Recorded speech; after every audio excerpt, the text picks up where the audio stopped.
신한울 3, 4호기 건설은 즉각 재개함으로써 세계 최고 수준인 우리 원전 산업의 생태계를 복원하고 2009년 이후 끊어진 원전 수출에 제가 직접 발벗고 나서겠습니다. 네, 차기 대통령 당선과 함께 원전의 부활이 예고되고 있습니다.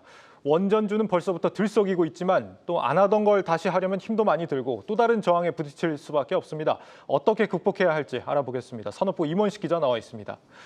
임 기자, 이 새 정부의 원전 정책 좀 정리하자면 어떻게 요약해 볼 수 있을까요? 네, 뭐 방금 말씀하신 것처럼 이 탈원전 5년의 시대로 있다가 이제 다시 돌아갔다 회복된다 해서 복원전의 시대로 정말 이 원전 정책이 180도 바뀌었다고 할 수가 있습니다. 예. 어제 그 경북 울진 그 산불 피해 현장을 찾은 자리에서도 또다시 언급을 했었죠. 이 5년 동안 이 방치됐던 신한울 원전 3, 4호기 건설을 즉각 재개하겠다. 공사를 서두르겠다고 밝혔습니다.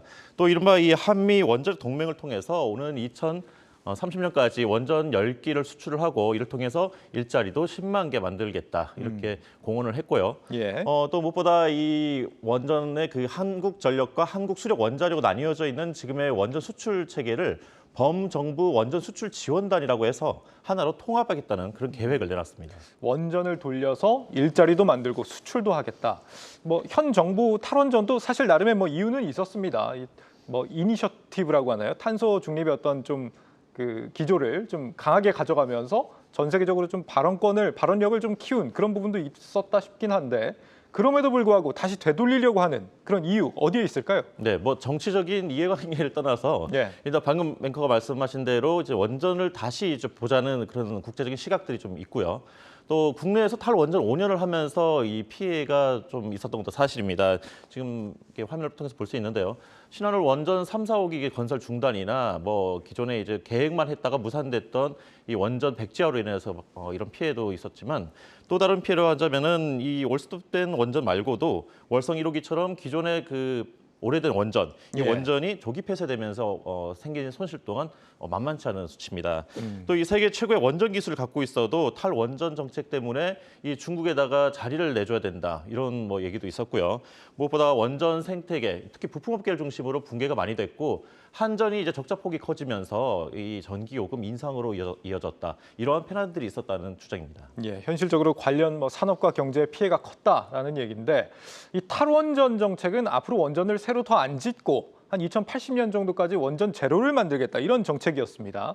그러면 반대로 윤 당선자의 이 정책이 실현되는 경우에는 원전이 새로 더 추가가 되는 겁니까? 네, 현재 일단 정비 중인 8기를 포함해가지고 24기의 원전이 지금 가동 중에 있거든요. 예. 그런데 지금 이제 신고리 5, 6호기하고 신한울 1, 2호기가 건설 중에 있고 윤 당선인의 어떤 그 뜻대로라면은 신한울 3, 4호기 공사가 다시 재개되면서 곧 6개의 원전이 이제 생길 것으로 예상됩니다.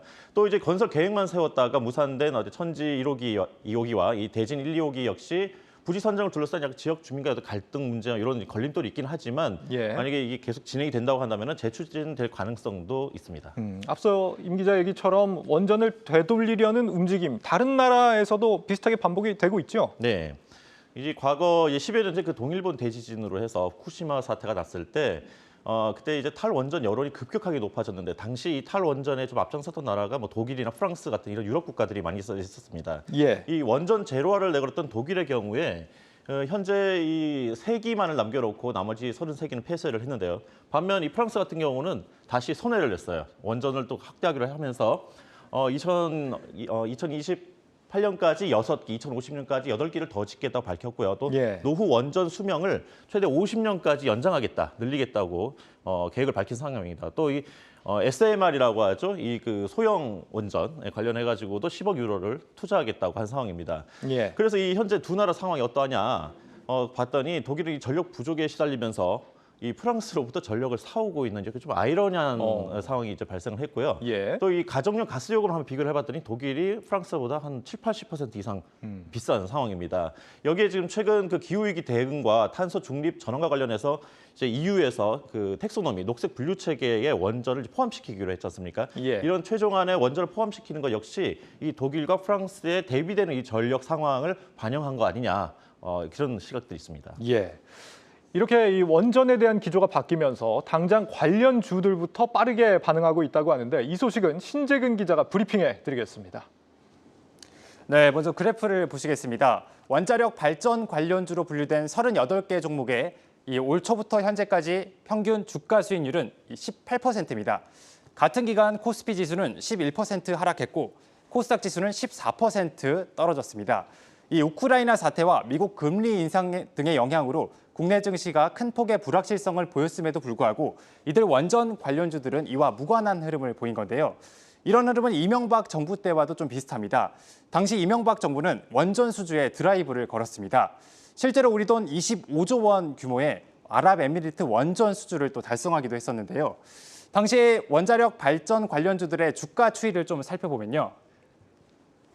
네, 2008년부터 2010년까지 2년간 이 두산중공업은 50% 넘게 올랐고 한전 KPS는 100% 넘게 급등했습니다. 네, 다음으로 우리기술과 BHI 등의 그래프인데요. 우리기술과 BHI 등 다른 원전 관련주들도 큰 폭으로 급등했습니다. 그 당시와 마찬가지로 요즘 원전 관련주들도 이 각광을 받고 있는데요. 원전 가동률을 높여서 원자력 발전 비중을 30%까지 확대하겠다. 또 해외로 수주하는 신규 원전을 10기 이상으로 확대하겠다는 이 윤석열 대통령 당선인의 주요 공약에 대한 기대감이 주가에 선반영되고 있다고 볼 수 있겠습니다. 하지만 앞으로 주가가 더 오를 거냐에 대해서는 좀 의견이 엇갈리는데요. 먼저 주가가 더 오를 거라는 의견부터 보시겠습니다. 원전 관련 공약은 법을 개정할 필요 없이 즉시 추진이 가능한 사안이란 점에서 주가에 긍정적이라는 건데요. 실제로 정부가 원전 가동률을 이 10%포인트만 높이더라도 이 한국전력의 연간 영업이익이 약 4조 원 가까이 늘어난다는 연구 결과도 있습니다. 또 지금까지 시장이 불확실한 상황에서는 이 미래 예측 가능성이 확실한 종목을 중심으로 투자 심리가 쏠릴 거란 분석입니다. 잠시 전문가 의견 들어보겠습니다. 지금처럼 대불확실성이 큰 상황에서는 아무래도 투자자들의 심리가 더 분명한 주식으로 계속 쏠릴 가능성은 있거든요. 그러면은 지금의 이 불확실성이 지속되는 동안에는 이런 원전에 대한 기대감이 좀 지속될 수 있다. 네, 반대로 주가가 과도하게 올랐다 이런 의견도 좀 있는데요. 신한울 3호기, 4호기를 제외하고는 앞으로 국내에 지어지는 신규 원전이 딱히 없다는 이유에서입니다. 해외도 좀 마찬가지인데요. 체코 두코바니 원전을 제외하고는 신규 수주 가능성이 미지수란 지적입니다. 최근 들어서 원전 관련주에 대한 투자 심리가 다소 개선되고는 했지만 이 실제 실적에 미치는 영향은 좀 제한적이라는 지적입니다. 원전 관련주가 따라서 이 중장기적인 모멘텀을 가지기 위해서는 앞으로 새로 지어지는 원전이 더 많아져야 한다는 의미입니다. 이 신규 원전 건설에 대한 이 차기 정부의 구체적인 계획은 오는 12월에 있을 제10차 전력수급 기본 계획에서 발표될 예정이라서 이들 원전 관련주에 대해서는 보다 긴 호흡을 가지고 접근하는 게 좋다는 조언입니다. 지금까지 원전 관련주 동향 전해드렸습니다. 네, 신재근 기자였습니다. 이런 기대감은 원전업계 내부에서도 찾아볼 수가 있습니다. 그간 사업을 계속해도 될지 걱정이 많았던 원전업계 화색이 돌고 있습니다. 송민아 기자 리포트 보시고 이어가겠습니다. 문재인 정부에서 원전 산업은 그동안 손톱 및 가시처럼 굉장히 불편한 존재였습니다. 성장 가능성은 무궁무진하지만 그동안 정부의 탈원전 정책 기조에 가로막히면서 힘을 쓰지 못했던 것이 사실인데요. 하지만 새 정부 출범을 앞두고 관련 기업들의 행보는 점점 탄력을 받고 있습니다. 올해로 문을 연 지 30년째. 원자력 발전의 3대 핵심 기술로 불리는 계측 제어 설비의 국산화에 성공한 이 회사는 세계에서 4번째로 원천 기술을 보유한 강소 기업입니다. 이 회사가 개발한 DCS 시스템은 현장에 직접 가보지 않아도 원자로 상황을 실시간으로 감시하고 즉각 통제할 수 있어 원전 사고를 미리 막을 수 있다는 점이 특징입니다. 그러니까 현장에서부터 데이터가 올라오는 망이 하나 있고 컨트롤 룸에서 데이터를 제어 명령을 내리는 망이 있습니다. 이 두 개를 분리해서 사용자가 원하는 시간에 제어 명령이 내려갈 수 있도록 해서 원자력 발전소 제어를 좀 더 안정적으로 할 수 있도록 하는. 하지만 뛰어난 기술력에도 불구하고 정부의 탈원전 기조에 막혀 지난 5년 동안 고민이 컸던 게 사실입니다.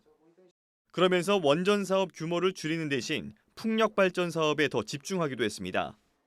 그런데 차기 정부의 원전 정책이 지금과는 180도 달라질 거란 전망이 나오면서 다시 희망을 품게 됐습니다.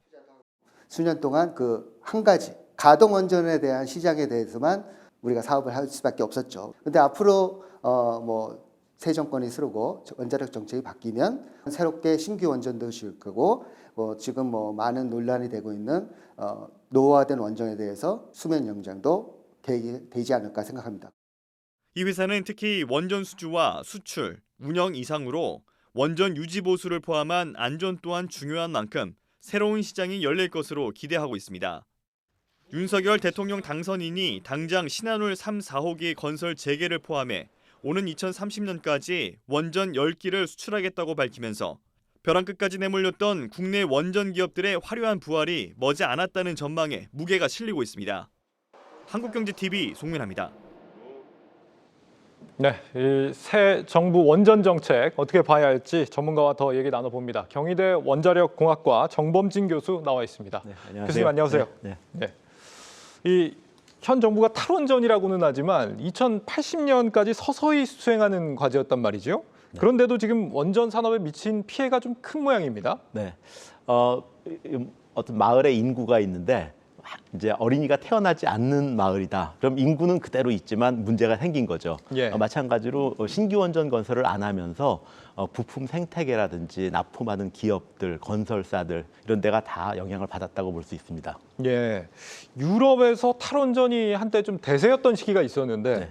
지금은 분위기가 많이 네. 바뀐 것 같습니다. 네. 그 이유를 어떻게 보십니까? 우선 그동안 이제 그 원자력 발전을 안 하고 다른 발전원에 의존하다 보니까 그 에너지의 안보성이 굉장히 위협에 처했습니다. 예컨대 최근에 이제 러시아의 우크라이나 침공과 같은 경우에 러시아로부터 천연가스를 공급받던 유럽 국가들이 예. 굉장히 고통을 받는 상황이 되면서 이게 어느 하나에 의존하는 게 아니구나. 또 하나는 원자력을 너무 일찍 포기했구나라는 판단을 썼고요. 그 결과로 나타난 것이 그 EU 텍소노미에 원자력을 포함시킨 것이라고 생각합니다. 예. 과거에는 원자력이 친환경적이죠. 그렇지만 건설할 계획이 없었기 때문에 EU 텍소노미에 포함되든 안 포함되든 관심이 없었거든요. 그런데 이제 지을 계획이 본격화되니까 드디어 이제 텍소노미에 넣게 된 상황이라고 생각하고요. 특히 이제 기후 변화와 맞물려서 그러니까 무탄소 전원의 필요성이 강조되면서 원자력의 어떤 우호적인 분위기가 형성되고 있는 것 같습니다. 예, 이번 이 윤석열 당선자 원전 공약들 실현 가능성이 얼마나 된다고 보시고 우리 수출은 또 얼마나 좀 개선이 된다고 보시는지 궁금한데요. 저는 우선 실현 가능성은 100%라고 생각합니다. 왜냐하면 지금 그 공약한 것들이 그 신한울 3, 4호기 건설 재개, 그다음에 원전 수출 뭐 이런 것들은 사실은 탈원전이라는 그늘이 없었다면 예. 그동안 쭉 해오던 것들입니다. 뭐 계속 원전도 그렇고요. 예. 그러니까 계속 해오던 것들을 잠시 한 5년간 못하게 해놨다가 다시 하게 하는 것이지 뭐 이렇게 특별한 것이 아니라고 생각을 하고요. 특히 그 수출과 관련해서는 저는 조금 희망적이라고 생각을 하는 게 대통령 당선자께서는 그 10기 수출을 말씀하셨지만 저는 그보다 더 할 수 있을 거라고 생각을 합니다. 예. 어떤 측면이냐면 첫 번째로는 그 최근에 이제 그 우크라이나 침공 관련해 가지고 유럽에서 이제 신규로 원전을 지으려는 나라들이 많이 늘어나고 있다 하는 것들이고요. 그리고 두 번째로는 사실은 2010년경에 그 전 세계적으로 그 원전 르네상스 분위기가 있었습니다. 그래서 이제 그 안 짓던 나라들이 원자력 발전소를 시작하는 UAE 같은 나라들이 많이 있었고요. 예. 두 번째로는 이제 그 원자력 선진국 미국이나 영국 같은 경우에 그 대체 노형 그 원자로들이 오래됐기 때문에 예. 대체 수요가 있고 해가지고 어떤 건설에 대한 희망이 많았습니다. 근데 이제 그게 후쿠시마 원전 사고로 꺼졌었거든요. 근데 한 11년 지나고 나니까 별거 아니었구나라는 판단이 쓰고 하면서 이제 그런 분위기들이 형성되고 하기 때문에 이제 그 수요 측면에서는 많이 늘어났다 하는 것들이고요. 특히 이제 기후 변화 관련해 가지고 더 늘어나고요. 그러니까 예. 그 이제 늘어날 요인이 세 가지가 있는 거죠. 그때 공급 측면에서는 과거에는 이제 그 원자를 수출할 수 있는 나라가 그 미국, 그다음에 프랑스, 일본, 그다음에 우리나라, 그다음에 러시아, 중국 이렇게 6개국을 꼽았었는데 예. 그 11년 동안에 이제 미국하고 일본이 거의 퇴출됐습니다. 왜냐하면 그 웨스팅하우스가 도산을 했거든요. 예. 그리고 이제 그 프랑스는 그 핀란드에다가 그 올킬로워터 3호기라는 원전을 지었는데 13년을 지연을 했습니다. 그 10년 공사 기간이 있는데 23년이 돼버린 거기 때문에 예. 그런 경우에는 굉장히 심각한 문제죠. 또 웨스팅하우스도 미국 자국 내에서 짓는 원전을 6년 딜레이를 시켰습니다. 근데 반면에 저희는 이제 UAE에 수출했던 원전을 적기 준공을 했거든요.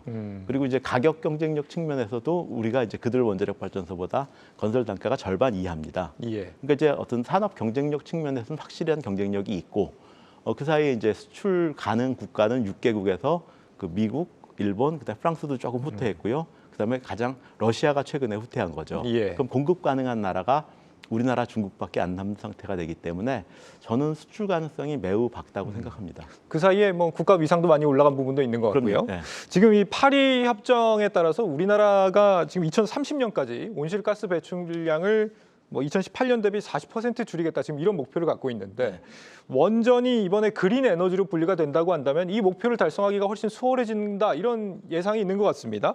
어느 정도나 도움이 될 거라고 보십니까? 탄소 중립 2050 계획 같은 경우에는 구속력이 없습니다. 그렇지만 지금 말씀하신 그 NDC 40% 줄이는 것은 구속력이 있고 우리가 약속을 이행해야만 하는 것들인데 예. 그런 것들을 이제 재생에너지를 통해서 이산화탄소를 줄이려고 하다 보니까 여러 가지 문제점들이 발생하는 거죠. 비용도 너무 많이 발생하고 그래서 사실은 40% 달성 가능성을 거의 희박하다고 생각을 하고 있었는데 이번에 이제 원자력 발전소를 건설을 재개하게 된다면 지금 재생에너지로 잡혀 있는 물량들을 원자력 발전소로 대체하게 되면은 충분히 가능성이 있다고 생각합니다. 예. 기존에 이제 원전을 그 탄소 중립 수단으로 보지 않았던 이유가 이 폐기물 문제 때문이었습니다. 우선 뭐 짧게는 뭐 어디에 이제 사용 후 핵연료를 보관을 할 수 있느냐, 그 지역 갈등이나 이런 부분을 어떻게 봉합을 할 것이냐 이런 고민이 있는 것 같고 또 중장기적으로 봤을 때는 이 뭐라고 하죠? 파이로 프로세싱이라고 하나요? 네. 사용 후 핵연료를 어떻게 처리하는 기술, 재활용할 수 있는 기술 이런 부분들을 우리가 해결해 나갈 것인가 이런 부분이 여전히 좀 숙제로 남아 있다고 들었는데 네. 어떻게 해결하는 게 좋을까요? 우선 첫 번째로 그 사용 핵연료 폐기물 문제는 원자력계가 가장 급한 문제입니다. 사회적인 문제가 아니라 예. 이제 그 사용 핵연료 저장소가 가득 차면 그러니까 원자력 발전소 가동을 못 하기 때문에 사실은 우리가 급한 문제지 국민이 걱정할 문제가 아닌데 예. 이게 이제 사회적 문제화된 것이고요. 두 번째로는 지난 40년 동안 우리가 원자력 발전소를 운영하면서 그 사용 핵연료가 나왔던 것들을 지금 잘 관리하고 있지 않습니까? 예. 그렇기 때문에 그 사용 핵연료를 기술적으로 관리하는 방식은 이미 기술적으로 다 된 상태라고 보시면 됩니다. 특히 이제 방사성 폐기물 같은 경우에는 방사선 나오는 게 문제인데 그건 이제 두꺼운 차폐체로 가둬놓으면 이제 막을 수 있는 거기 때문에 기술적인 문제는 아닙니다. 안전성은 문제가 없다. 근데 예. 이제 과거에 우리가 이제 9차례 국가적으로 사용 핵연료 처분장을 구하기 위한 시도를 했지만 예. 원래는 이제 부지를 지정 고시한 다음에 굴착 조사를 해서 적합지인지 아닌지 판단을 해야 됩니다. 그런데 이제 시위도 발생하고 하니까 한 번도 파보지를 못했어요. 그러니까 이제 결국은 이제 사회적인 문제라는 거죠. 예. 사회적인 문제가 사실은 기술적인 문제보다 훨씬 어렵습니다. 그런데 이제 이것들은 저는 그 당선자께서 좀 행정력을 지원을 좀 해주셔서 우리가 부지를 잡든 아니면 굴착 조사를 하든 이런 것들을 하는데 뭐 강력하게 좀 지원을 해주셨으면 하는 기대감이 있습니다. 예, 알겠습니다. 자, 여기까지 듣기로 하고 오늘 이 정 교수님과의 분석을 해봤습니다. 임 기자, 오늘 이 분석 유튜브 제목과 해시태그 어떻게 한번 뽑아볼까요? 탈원전 5년을 지났다고 하지만 사실 과거 이제 그 이명박 정부 시절에 원전이 잘 나갔지 않습니까? 그래서 예. 유튜브 제목은 어게인 2010 K 원전 부활을 꿈꾼다 이렇게 하고 해시태그로는 아무래도 윤 당선자 여기서 다시 원전이 부활을 한 거기 때문에 윤석열 원전 신한울 3, 4호기로 하겠습니다. 알겠습니다. 네, 경희대 원자력공학과 정범진 교수 그리고 임원식 기자와 함께했습니다. 두 분 말씀 잘 들었습니다. 고맙습니다. 네.